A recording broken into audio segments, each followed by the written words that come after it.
Welcome to another episode of Behind the Dreamers. I'm Jennifer Loading, and we are talking to the achievers, the creators, the magic makers, and the dreamers. These are our friends. These are your friends, and they are living the extraordinary. Well, here we are, another episode. Have another amazing guest coming on the show today. And just to give you guys a little teaser about him, he says how successful we are at anything we do in life will be determined by how well we learn to do that thing. Learning how to learn efficiently and without limits, therefore, is our most valuable self-improvement skill. Learning how to teach it to others is our most valuable leadership tool. He's a pioneer in translating research science to learning, superior achievement in the classroom, boardroom, and just about, I guess, everywhere, right? So we're going to welcome him on in just a few minutes. But before I do that, I want to give a quick shout out to our sponsors. So today's episode is brought to you by Walt Mills Photography. If you are a creator needing post-production, consultation, or promotion, Walt Mills is your guy. Whether short films, YouTube films, photography work, or a new headshot, Walt can help you find a solution to match your needs. To learn more about him and his work, you want to go to photosbywalt.com. We also want to give a shout out to our friend Chris Clow of Upbeat Media Productions. If you are in need of turnkey special event production, Clow is your go-to. To learn more about him and his work, you want to go to upbeatmediapro.com. We got it out. All right. So my guest today, Gregg Goodhart, a recovering high school music teacher, found within teaching music the fundamental principles that allow for accelerated improvement, commonly referred to as talent. I'm excited to hear about this. His findings resulted from a serious interest and study of cognitive and behavioral neuroscience and psychology that teachers are not taught in teacher training programs. Using his teaching as a lab to experiment with these ideas, he developed unique expertise in explaining the elements needed to reach any level of success with any desired skill. So, Gregg, welcome to the show. I am so excited to have you here today. Hi, Jennifer. Thanks so much for having me. I've been actually really excited to talk to you. Awesome. If everyone doesn't know, we talked for about an hour and a half the first time we met. I know. So I think we're going to have some fun. That happens sometimes, and that's what's fun about when we do these shows. You get good energy on the show. And so sometimes it's like almost I have to be like, okay, we got to land the plane. Like we have to stop the podcast at some point, right? Okay. So anyway, so what I want to do to open this up, I want to, because I said a lot of big things there in your bio and you're doing some cool stuff. I want you just to maybe give us kind of a little bit of a run through of how you're helping your clients. Like what are you doing with your clients right now?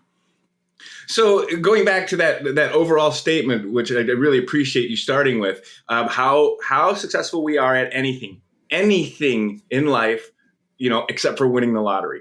But anything else will be determined by how well we learn to do that thing. But we do not value learning. We think teaching is just telling someone something you already know how to do. We think we respect teachers because they, put up with kids all day, not for their intellect and insight, which, sometimes maybe that's appropriate. But in general, the profession of teaching is a lot more difficult than you think. And we're not being taught these principles that can make anyone great at anything. So imagine, I guess, think of it this way. We're all out there. I don't care what it is. I don't care if it's football or music or business. It doesn't matter. We're looking for talent, right? That we want a talented person, then we can come and we can put them on our football team, our sales team, our music ensemble, whatever it is, and they're going to grow and become better and better, already talented. They're going to be good and they're going to have great success. That's how we judge if someone will have success, if they have talent coming in or some sort of talent. And that is completely wrong, and we're wasting a lot of time and money trying to do that. Why not just take anybody at all, as long as they have the basic requisite skills. So you're not going to go into becoming a head football coach if all your life you've been, a classical guitarist and you have degrees in that. Okay, you're going to have, so sure, you have to have the basic qualifications, but there are thousands of people who want that job who have basic qualifications. I don't care if it's football or anything else. Why not develop those people to be the most talented people you've ever seen? And it is completely possible. This is related to that whole 10,000 hour thing. That's a misunderstanding. We can talk about that if you want. Let's talk about the real stuff, not the stuff that's in the news or the stuff we've come to believe, the real stuff. However, what we do take out of that, besides arguing about whether it's really 10,000 hours or not, which is a total straw man, besides that is holy moly, there's a way for people to do this. And the other thing about the 10,000 hour thing is it wasn't 9,999 hours and then it happened. It was they were head and shoulders above all their peers for the first 1,000, the second 1,000, the third 1,000. This is one of the reasons we believe the myth that you have to start as a child. Because the first 1,000 you do, you're going to be excellent compared to your peers if you're 10 or 15. Not if you start when you're 25, because even the people who aren't that good have been doing it the way most of us do it, which is work, study and pray. I hope I've got it. I hope I pass the test. No, there's a way to study and be sure. But you're going to be far ahead using that method for 15 years than someone using this method for 1 year. Or these men. So that's why people think you have to start young, because you have to be the head of your peer group. The point is all along the way. So you get that talented salesperson, you get that talented musician. They're raw, right? Raw, which just means their skills haven't been developed. By the way, always replace the word talent with skill when you use it. Please just use the word skill instead. Talent implies there's some magical gift ridden on a unicorn and talent is sprinkled by pixie dust on the person. That's not how it works. Use the word skill. It's a developable skill. So getting back to what I was just saying, you can take any of these people and they can do, so you're already going to have the qualifications. You're already going to be at ground level with whatever you're doing. Now, learn this way. I don't care who the person is. You know, when I first started doing this, I'm a recovering high school music teacher, right? And when I first started doing this, I naturally went within my field of expertise. The way I started to learn that I could do this with anybody or anything is when I started teaching instruments, I had no idea how to play. And I wasn't teaching them how to play. Their teachers were doing that. I was teaching them how to practice. This evolved into something that I ended up calling a practiclass, which is a type of master class. Go online and watch videos of me teaching saxophone and tuba and violin. I do not know how to play or teach these instruments. I'm a classical guitarist. That's what my degrees are in. That's when I realized this stuff was universal to everything.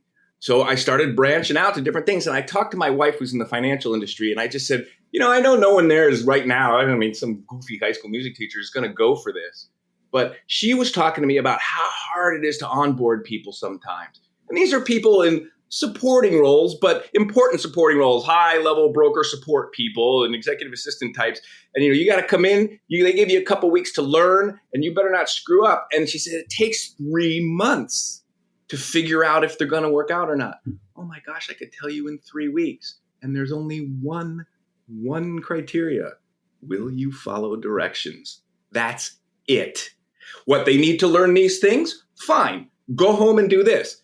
It's okay if you go home and do it wrong, because all I'm going to do is figure out, okay, let's work together. Oh, you misunderstood this direct. It's okay to fail 2 times. It's okay to fail 3 times, as long as the failure is, once we get it right, if you come in and fail again, you didn't do it.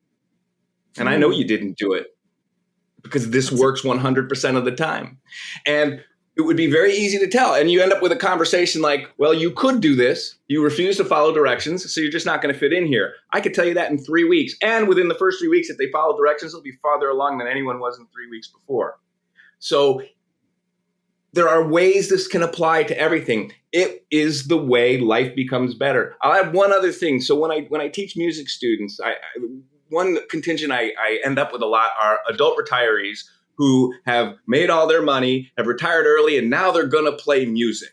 And I'm going to take all that time and effort I put into building those 3 businesses I sold, and Bill Gates bought one of them. I actually know someone like this who was studying with me, practicing. They were taking lessons with other people. I did the practicing part. And with all this talent, with all this ability to teach their people, with all this ability to take on new challenges and figure it out, they couldn't play their way out of a wet paper bag on their instrument. And then they get on stage and they fall apart, whether that's you in the meeting and trying to conduct it, all of a sudden you're nervous.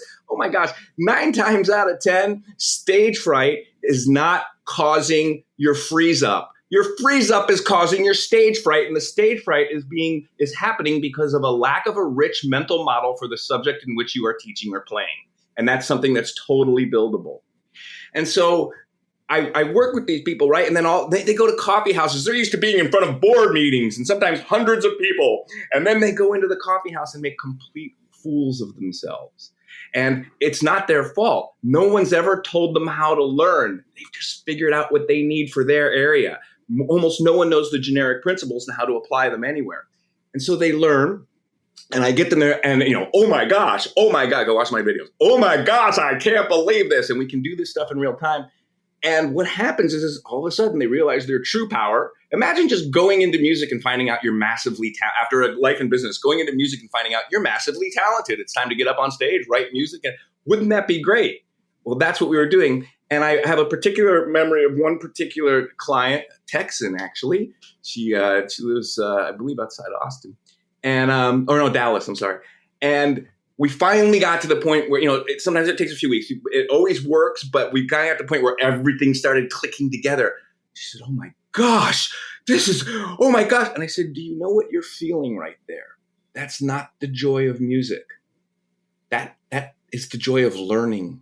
That's what the brain gives you when you figure something out the right way, not through struggling and I barely understand it. When you really get it, the brain, it is the ultimate source of self-esteem, not phony first place trophies and pats on the back, learning how to learn. And she wrote me a little quote from my website and she says, it's not an exaggeration to say this is life-changing. It makes your life better. This is why people who have great lives and are super successful, this is what they're doing. Most of them just don't know how to articulate it and tell people exactly what it is. We go to them for advice. They're not giving you the advice you need. You don't need to know how they do things. You need to know how they did things. And they don't really know because they didn't spend time like a teacher would evaluating what works, what didn't work along the way. They just forget what didn't work, keep doing what works. And so that information is out there. So the broad answer to your question is it enriches life. If you can learn to do anything well that you want to do, it's just a matter of what do I want to do and how much time do I have? It's an interesting place to be in life. Yeah, I like it. I like it, Gregg. And I think, I'm listening to everything that you're saying. And it's so funny because I coach clients and I work with them. And it's interesting because and this is why I've had so many mentors in my life, because part of that, trying to get your message across is how do you articulate that? Like they look at me and they go, okay, well, you're doing these great things in life. How did you do that? Right? What did you do? What did you do to get there? And how do we take that and say, okay, yeah, this is what I did, and articulate that to their people? And so I really like what you're talking about, the whole learning how to learn. And it's kind of like I had this conversation yesterday and we were talking about, when people want to lose weight or they want to scale their business, they go straight to the source and they go, well, tell me how to scale the business. Tell me how to lose weight. And they focus on this one piece, but that's not really how we achieve success, right? It's like you have to clean up the process. You have to make the process work so you get to the end result. So what you're doing is kind of the process to get the result. That's what I'm hearing when you say this to me. And that's what most people are missing. And when we talked, by the way, what you're talking about in the music world works like this. Person has a great performing career. They're playing all over the world. They get a professorship. It's a lot of people who have professors here. Those who can do, those who know how it's done, teach. Those who can do both well have mastered two separate but equally difficult skills. One isn't a consolation prize for the other. And most people can't do both extremely well. And when you go to a performer and say, how do you prepare for a performance? That is a good performer does not a good teacher make, and vice versa. It could, but you better study them both separately. And even the ones we think are good, our bar is really, really low because we don't know how learning works. So you don't want to ask, what do you do? You want to ask, what did you do? It's good. And they really don't know. In fact, I had written a blog about this, about how professional teachers and how we tend to take their advice. Well, and then we go to our teachers, we hear what they say. Well, I don't do this anymore. Like play your scales. Right. Well, sure, you can give that up 30 years in if you want, because you'll have other things that take the place of that type of exercise. And then the student goes to the teacher, so-and-so doesn't play their scales, but you tell me to play my scales. Are you better than so-and-so? That's not the right question to ask. Right. First, that's not the right question to ask the teacher. The question to ask the teacher, are you better than me? Know where I need to go tomorrow and next week? That's the first thing. But the second thing is what you ask the performer is not what you do now. You ask the performer, what did you do when you had exactly as many hours of practice and experience, more importantly, hours of deliberate practice, as I have right now? Most of them, unless they've studied teaching seriously, can't answer that. There was another blog I wrote And I call this "Do What They Did, Not What They Do." In fact, if I could I'd be happy to send it out because I took my blog down a long time ago. I'd be happy to send it out. Ask me for a copy, I'll send it. You can send it if there's. But it was about my two of my favorite musicians of all time, John Lennon and Paul McCartney. The reason I became a musician was the Beatles, and they had this big, cover in the airport in Denver when I was leaving from a conference, and it said the neuroscience of creativity, and they had a great picture of Lennon and McCartney. I said, like, how can I buy that, right? And I knew it was going to happen. A phenomenon I like to call getting it just right enough to get it wrong. Where this is this, and then you walk away with the total. This is replete in education and learning and mentoring. Replete, all over the place. Well, it looks like this, and it looks like this, and it looks like this, but your conclusion is wrong. So it was this long article about, and it was really nicely done in the first part where they analyzed, John is the rebel, and Paul was the button-up guy, and together they worked off each other, and they were talking about how they wrote certain songs, and I went into a particular story that I knew about one of their songs and put that in there. That's after they had played thousands of hours of gigs in Hamburg that most people don't talk about. It's after they had been all over the world absorbing different types of music with people at their feet everywhere they went, wanting to share ideas and music with them. Then, after all that training, that's going into the studio untrained the first time they weren't that good, and then going in again, and then having a producer with like George Martin who had classical training, who could score all this stuff.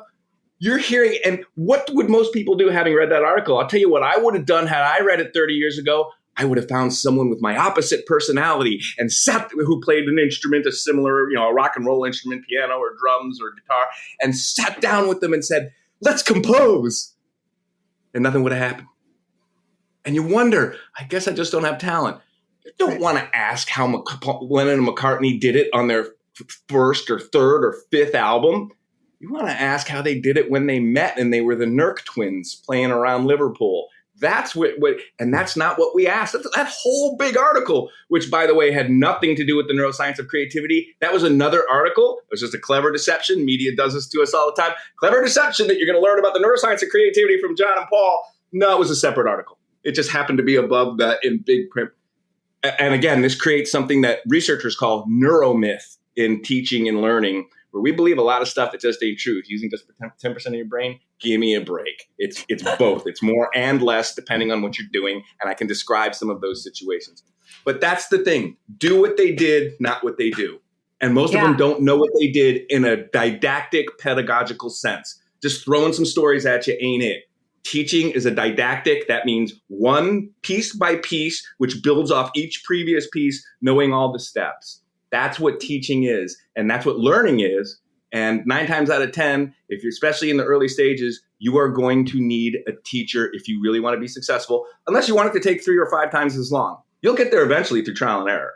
Yeah, I agree with you. This is good. Thank you for all of that. No, I agree. I think too often people they get hung up on what are you doing right now to be successful rather than what did you do when you were in the beginning and you were sitting exactly where I'm at now. And the problem that I think too with that is I learned something with a mentor that I'm working with, and he was talking about, when we come into something, whatever that is, whether it's a business or a musical instrument, whatever we're going into, we have to take into account a lot of things. We have to take in our wisdom, how long we've been working at it. Like there's all these factors, but the problem is we go into this and think, well, I was successful here, so I should just be able to walk into the next thing and do the exact same thing. It doesn't work that way. What an amazing insight. This is so great because this is something I talk about all the time and that comes up all the time. And it's an area of mystery for most people. Like, congratulations that you figured it out. I wouldn't say this. I especially wouldn't say this on a recording unless I really meant it. You must be a good teacher. Seriously. Yeah, thank you. I work at it. You must, because the stuff isn't obvious. You have to reflect and figure out and refine and all that. Because what you pointed out is you're pointing out in all kind of fields. Let me give you an example in music that we'll all understand. When adults come to the instrument and cannot figure out why they can't get good at it. And like I said, I work with some really, really successful people who you'd say that person could do anything. This idea, because you're smart in one thing, that you can be smart in anything is completely wrong. You have to relearn all new stuff. But if you know how it goes, you'll be a little faster. There is no such thing as transferable genius. Okay. That's good. You might know the process a little better and take a little less time. But if it's a 10,000 hour deal and you haven't studied it and you're a genius, maybe you get it in 9, but it's still going to take you a long time. So So anyway, we as adults, or even, I taught high school classical guitar, and it was a real class. You had to do the work or you didn't, get through it. And the same thing would happen, this type of thing. You take up a musical instrument and you go, well, I'm an adult. I've had a bunch of businesses, but even more, I don't know anything about construction, but I studied for 2 weeks and remodeled my bathroom. I did a good job. It's solid. Guy came by who was working on the toilet and said, wow, whoever did this is really good. Okay, because I studied and I did the work. Okay, I studied, and within 2 weeks, I made a professional bathroom. I tiled, I put in a sink, I did all this stuff. Okay, well, you know what? At the very minimum, you've had 12 years of instruction in mathematics, how to read, how to figure out words you don't know, history, learning things. Oh my gosh. And, they built a canal, but one side was too big. I remember that story from Egypt. That's how water flows in here. Okay, you have all of this education. You took manufacturing classes that you thought were no big deal, but they're in there. Okay, and then you go using your reading skill, high-level reading skill, using your ability to measure and understand fractions and understand multiplication and using your basic motor skills, which you've developed all your life. You play sports or you do the laundry or whatever it is. So now I have to hold a saw. Okay, it'll take me a little bit to figure that out. Or a power saw. I'll read about it. I'll try a little bit. Okay, and of course you learn to do something pretty complex because you already have pretty complex language skills, reading skills, history skills, measuring skills. Then you go to something, and we're just using music. This could be just about anything, like me starting a business. That would be a good example. Then you go to something like music. Completely new written language, completely new oral language, completely new physical skills, fine motor skills, which you likely haven't developed at all or very little, maybe writing and some other things. Okay, the human body is not meant to play an instrument. It's meant to swim, walk, run, jump. It's not meant to play a musical instrument. And you walk into this with nothing and expect to get it in the same time that you mastered doing a bathroom. And by the way, all you mastered was doing one bathroom. You are not ready to be a certified contractor. Right. So put this in. So this idea that people get, I should be just as good over here. And this gets into the area of mindset. Carol Dweck from Stanford's work, that then you start getting down on yourself. There must be something wrong with me, which then affects learning. You cannot learn, at least not learn the way it should work, if you're not doing it with somewhere around 95 to 100% focus. You cannot focus at that level unless you have some confidence what you're going to do might work. And when you start to see the evidence that you just don't have what it takes to make it work, your focus wanes, you do less and less, and you get away with it, and you fail. Failing does not mean you're a failure. Only stopping means you're a failure. Yeah. So you will get better. You need to understand that you are not a failure. You are learning. This is the way learning works. We could talk about Carol Dweck's mindset research and all that stuff if you want, but how, believing that a failure indicates you are a failure is the easiest way to fail. Right. And I'm not talking, do you want to talk a little bit about mindset? Tell us what you got. Yeah, go for it. That's my wheelhouse, so go for it. Okay. Well, first of all, so mindset is this. I'm going to be very general. Please read Carol Dweck's book, Mindset. Carol Dweck, Stanford, over 30 years of research in this area. But it basically, among many other things, says if you get really bent out of shape because you make mistakes, and you are not going to want to accept the next challenge, which is the only way to get better at stuff. Right. It's a lot more complex than that, but we can start with that overview.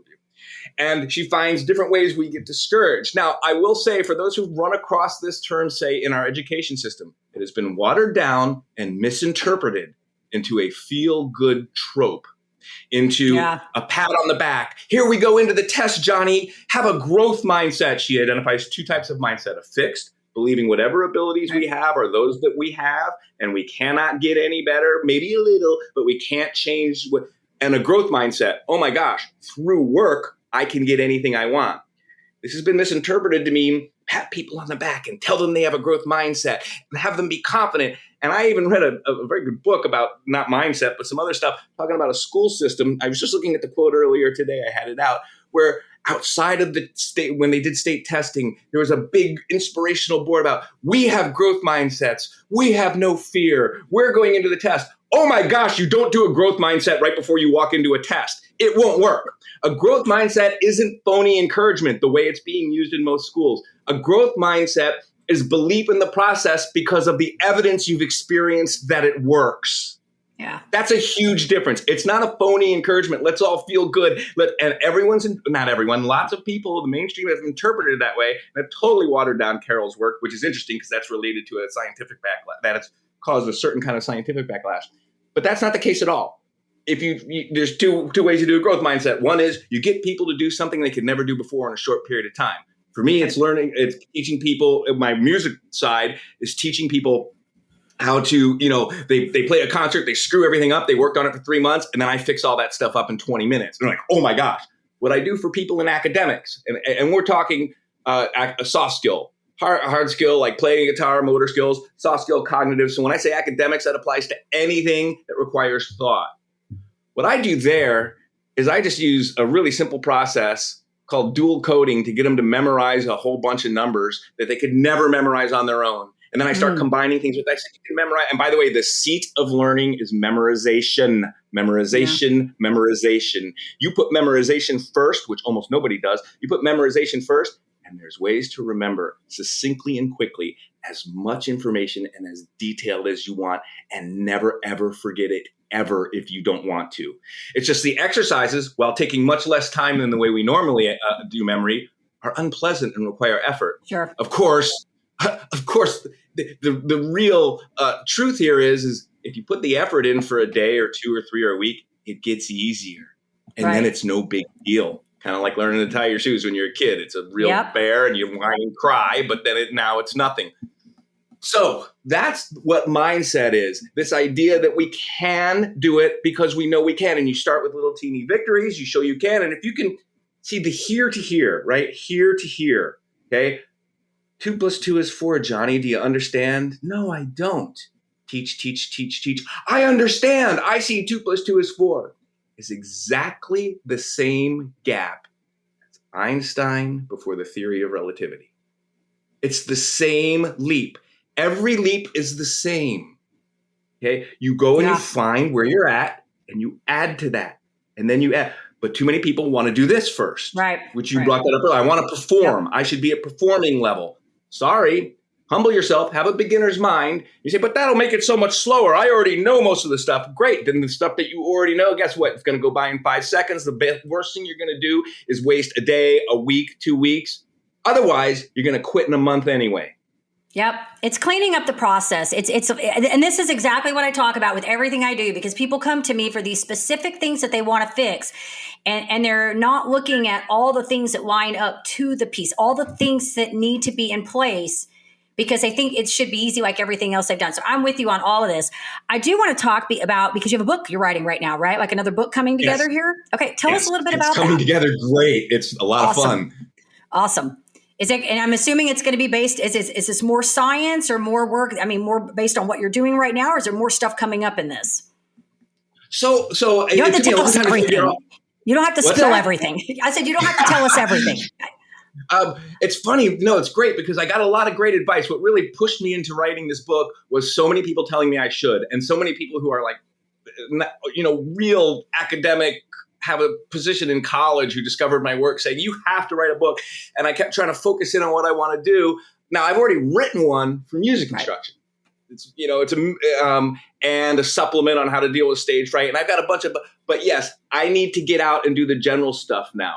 Frankly, the first couple of years I was doing this, I knew I wanted to write a book, but I wasn't going to bother because I couldn't do better than the wonderful, all-time great book. If you read one book the rest of your life, other than the book of your religion, it should be Talent is Overrated by Jeff Colvin.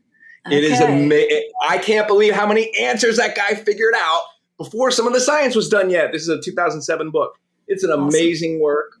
And I said, why would I want to do more? And by the way, it's a business book. I was a music department chair at the time, and I brought it in and I told them, you should read this. And I can't make them do anything. And I remember my choir teacher, her husband, asked, what are you doing with a business book? She's like, Greg wants me to read it. And then several months later, she meant to get to it. Several months later, I'm walking in at 8 a.m. in my classroom, and she comes up to me. I said, you read it. Oh my gosh, yes, I did. I wish I did. But it's a business book, oddly enough, and it did more for my music instruction and teaching people than anything up until that time, though I was ready for it. I had been studying teaching on my own for a long time. So anyway, I realize now I can add to that, and there's more. I spent a lot of time doing the work. So I got encouraged to, people said, why don't you write a general thing? And I started taking a look at some of the books that are out there. Talking, I don't want to say any names, but I've read a lot of them. And what they really are everyone's personal journey. Wow, I know super learning. Here's how I did it. I can do super focus. I write a book called Focused Work. And here's how you do it.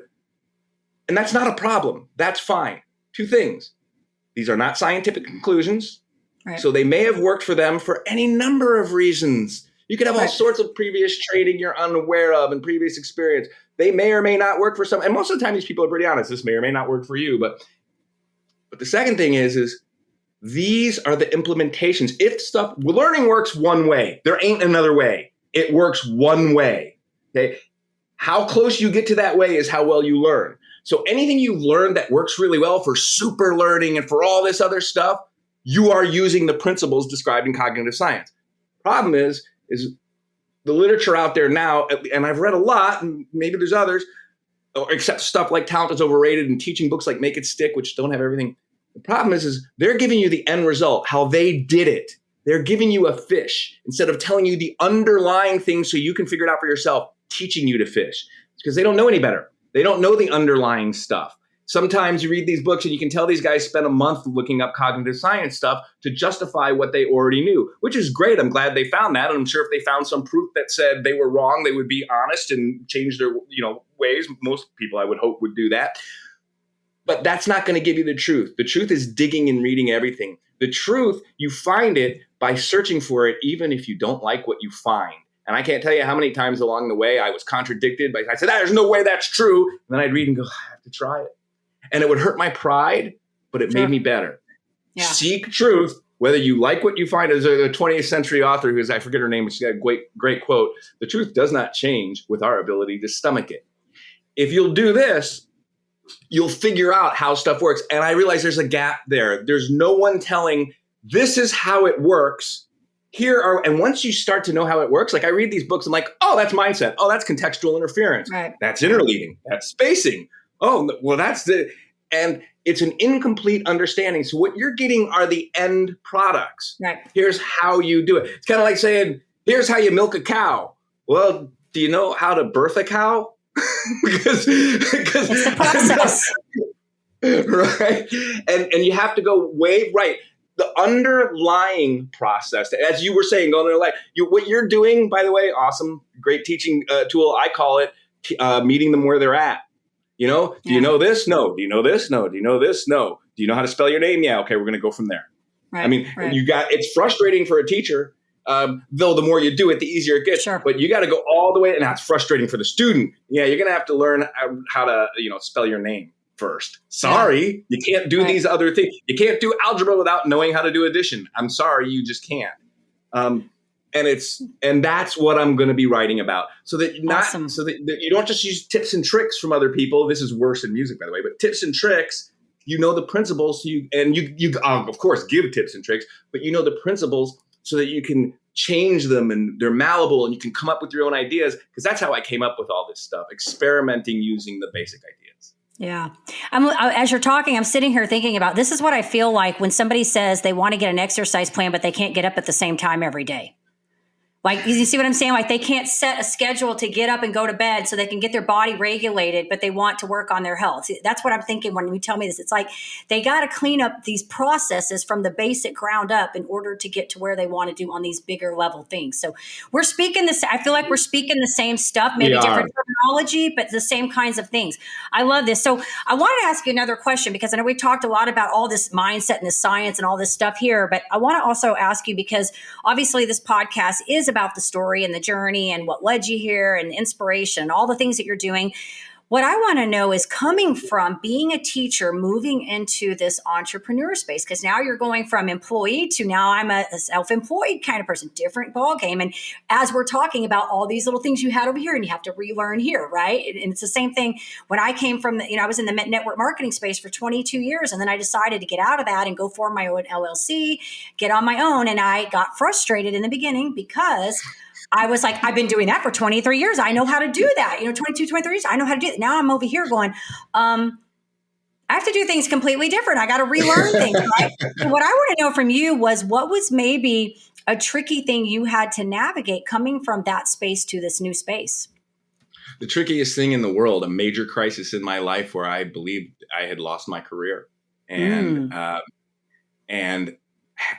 the options based on my training and experience were quite unattractive. I had put all my eggs in one basket and thinking that was my lifelong thing.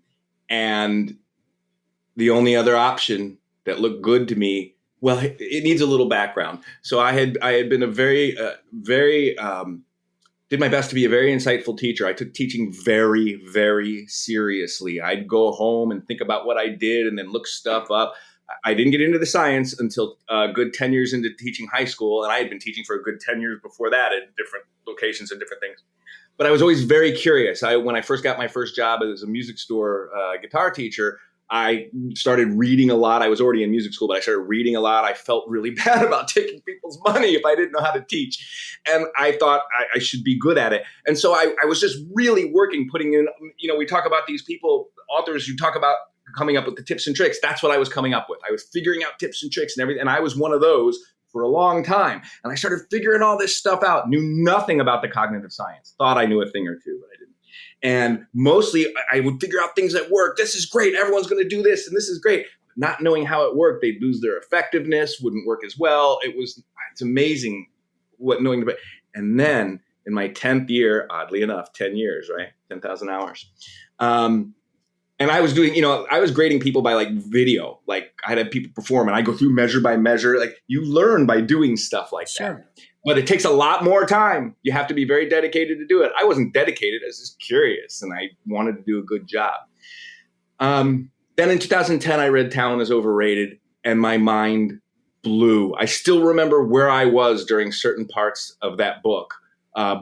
My mind being like, oh my gosh, that's it. That's what I used to think was, In fact, it was so different to me that when in the beginning he brought up the term deliberate practice, which is the focus of the whole book, though he talks about many of the other things, I almost stopped reading it. I'm a musician. Pride right away.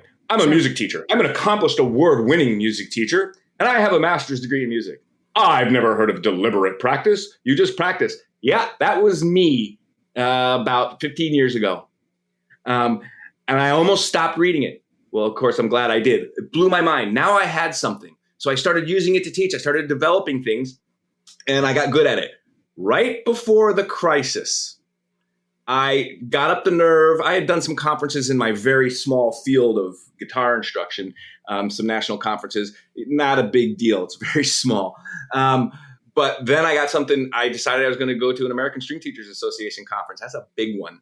And, flew all the way out to Providence. And I was going to start talking about these ideas. I had put it together. Oddly enough, the skeleton of what I made is still the skeleton of my presentation today, even though many things around it have changed. Yeah. I wrote it in a cigar bar in Providence, Rhode Island. I did not smoke a cigar and did not want one. I couldn't sleep. And it was the only place I could go that was still open to hang out and try to write this thing. So I was very meek. I had a Saturday morning presentation. I said, I talk very fast and I can be very loud. I have ADHD and I'm just very excited about this stuff. See, I tend to geek out on things and think they're way cooler than they are. Other people don't think they're as cool as I do sometimes. And I said, and I knew I'm probably just geeking out on this. This seems like the most important thing I've ever discovered. And just please bear with me. And so I gave them my presentation and everyone starts coming up to me going, oh my gosh, how did you do that? You need to get out on the road and go. I'm like, I'm right. It is that good. Then the crisis happened a couple of months later. Okay, and I'll save you the details, but based on my qualifications, my training, certifications I do and do not have, and the level of earning I had worked up to at that time, there wasn't anything close to an attractive alternative. Maybe a couple of years of graduate school to go back to learning things I already knew so that I could be certified and qualify myself to go start at the bottom of where I had just worked up to the top. No. And the options, that sounds bad. The options were actually worse. And I knew, so I need to get out and tell people about this. I think I could build a little career speaking and consulting with, high schools and elementary schools and how they could do their programs. The truth is, there's no way I would have been able to accomplish that having my other career going on. I thought that that would be my platform. I'm this teacher guy and I can go. There's no way. The only way it would possibly happen, and I never would have done it on my own because it would have been a dumb decision to cut off all that in my life and then try. But I was forced into it. And I thought back to that presentation. I said, I've got something here. I've got something big here. And my clients this is right around when I realized I could teach any instrument, but hadn't done it yet. I've done it a billion times since then. I've told you a million times not to exaggerate. But I knew I could do it.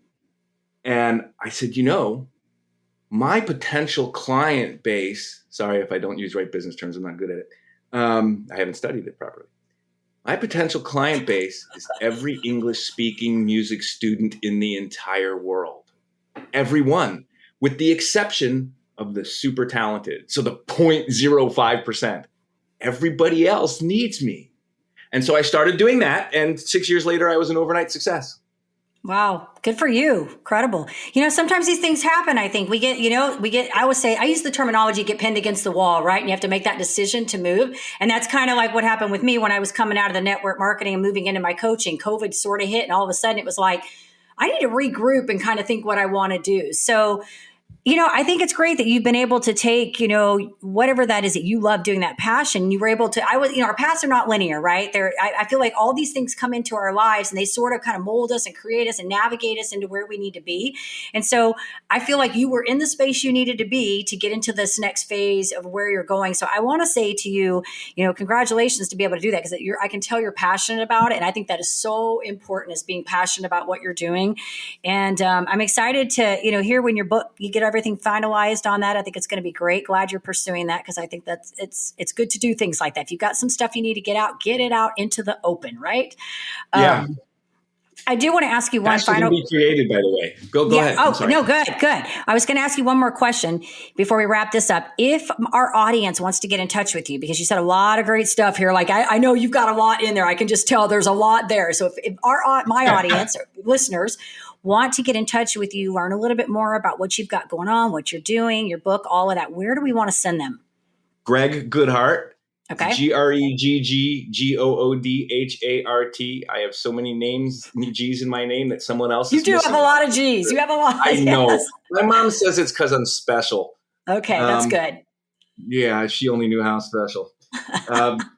So GreggGoodhart.com/new, NEW, and I will send you the link.